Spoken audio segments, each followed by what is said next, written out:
ठिकाणी आपण आहोत मालवणमध्ये माजी आमदार वैभव नाईक आपल्या सोबत आहेत. आपण जाणून घेऊया त्यांच्याकडून या मतदानासंदर्भातली माहिती. उपमुख्यमंत्री एकनाथ शिंदे यांच्याबरोबर काही बॅगा आला आणि तुमचा आरोप आहे की त्या पैशांच्या बॅगा आहेत. काय सांगाल एकंदर?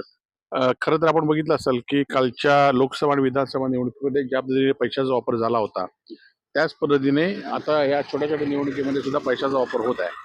आणि आपल्याला माहिती असेल की रविवारी एकनाथ शिंदे या जिल्ह्यामध्ये आले, मालवणमध्ये आले.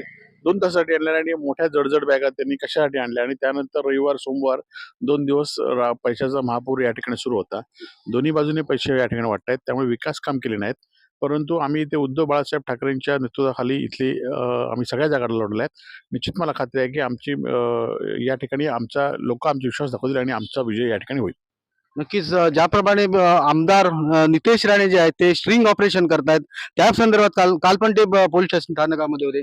नाही, खरं तर हेच लोक लोकसभा आणि विधानसभेमध्ये पैसे वाटण्यास पुढे होते आणि त्यातले ह्या दोघांची विभागणी झालेली आहे आणि त्यामुळे हे एकमेकाला पकडण्याचा प्रयत्न करतात किंवा जास्त एक मी वाटले तर त्याच्यापेक्षा त्यांची स्पर्धा लागलेल्या आहेत आणि त्यामुळे ह्या स्पर्धेत लोकांना माहिती आहे की कोण पैसे वाटतात आणि त्यामुळे ही स्टिंग ऑपरेशन सगळी खोटी आहे, म्हणजे खोटी आहेत आणि हे दोघंही या ठिकाणी एकत्र येऊन पैसे वाटतात याचा मी व्हिडिओ दाखवलेला आहे. ठीक आहे. मी काय शेवटचा प्रश्न एक असा आहे की या सगळ्या दोन भाजप आणि शिवसेनेमध्ये जो संघर्ष चालू आहे त्याचा उभाटाला फायदा होणार आहे का? कारण मागच्या कालच्या निवडणुकीमध्ये आम्ही फक्त 50-100 मतांनी पाठीपुढे होतो. त्यामुळे ह्या दोघांच्या ह्याच्यात आमचे जे मतदार आहेत ते आमचे आहेत, त्यांच्या मतामध्ये विभागणी झाली त्याचा फायदा आम्हाला या ठिकाणी होणार आहे.